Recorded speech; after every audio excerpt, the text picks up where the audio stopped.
Hello again. Today I'm going to continue exploring down um, my central topic, which has been getting a little bit of traction on my channel, regarding how we bring awareness to the various loops and negative habits, negative thought patterns that have a tendency to really keep us trapped in lower states of consciousness, states of shame, fatigue, lack of motivation, depression.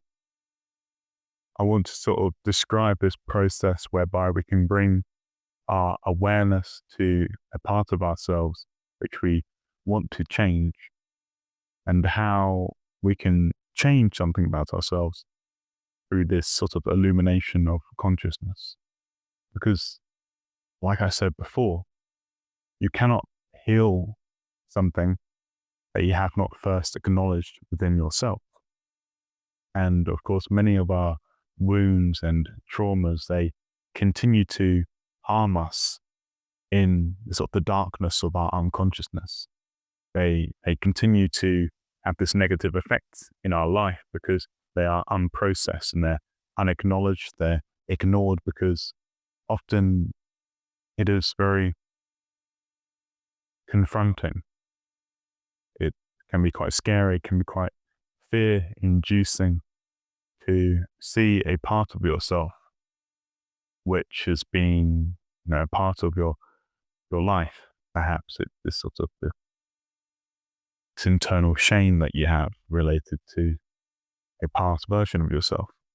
When I reflect on my past and the shame or the uncomfortableness that I've sort of experienced, I look at myself when I was in my stage of addiction.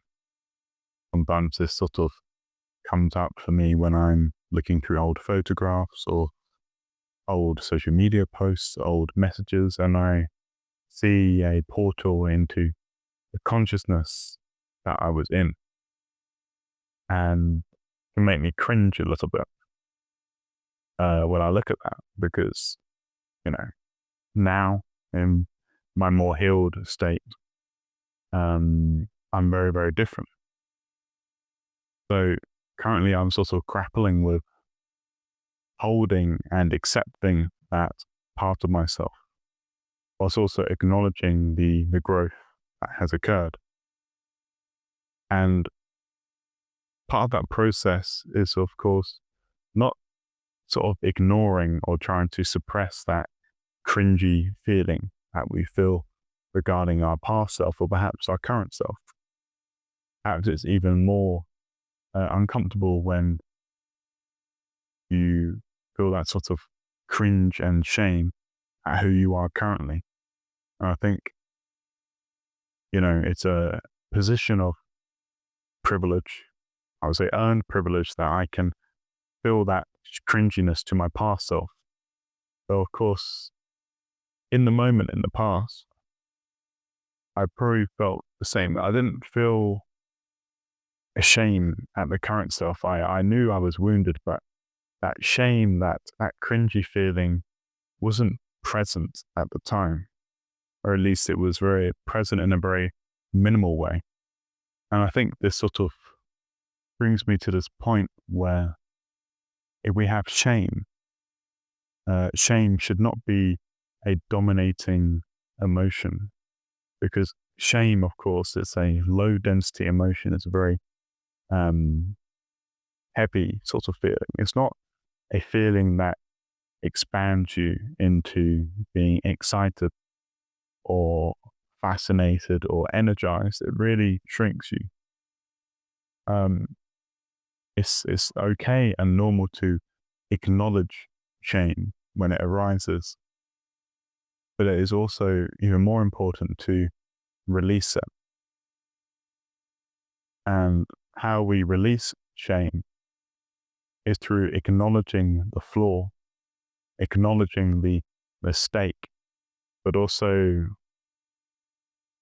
directing our attention through the mistake into learning, into using the mistakes as a kind of lesson. And, of course, this is a sort of taking a more enlightened perspective with regards to our failures, and to see our failures not as these sort of things to avoid, but things to be open to be receptive to. Because we don't learn through succeeding over and over again. We really learn through making errors and making mistakes. And it's important, obviously, to accept that no one is perfect.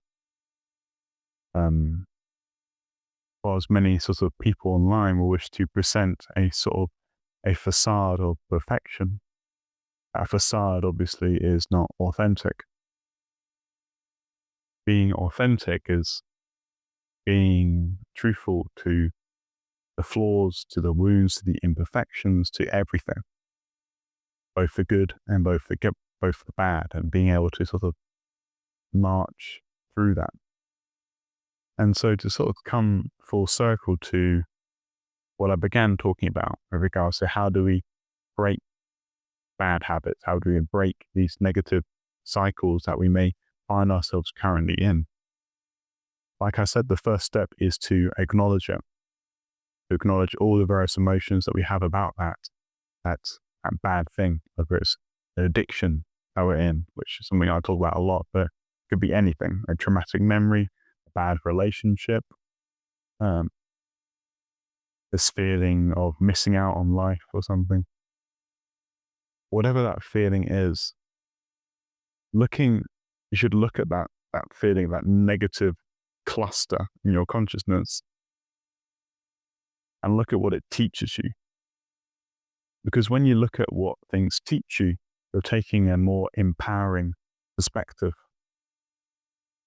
And that's a difference between someone who is healed compared to someone who is still in that sort of that victim state of consciousness, where they look at their traumas and they get lost in the muck, the density of it. They get lost in how damaged they are as a result of this. And their mind fixates on that. Now, we control what our mind fixates upon. That's the essential, fundamental aspect of growth, self-improvement, enlightenment. It's being able to be sovereign over where your mind and your attention goes. And you gain sovereignty through healing by moving your attention to the traumas, but not in a way that you get lost in the negativity of the trauma, but in a way that you learn through the trauma. That's how you heal it. A healer is a wounded healer, of course. They're not perfect, but they've understood how to move through the necessary afflictions that occur in life. Because, of course, we are going to encounter obstacles. We are going to encounter traumas and death, sickness, and everything.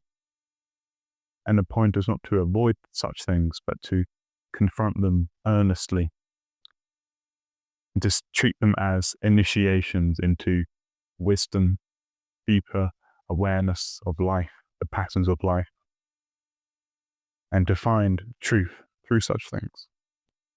We're all walking our own individual journeys, and they will take us wherever they take us, really. And I think there's a beauty there, There's a beauty in relating to our wounds as teachers.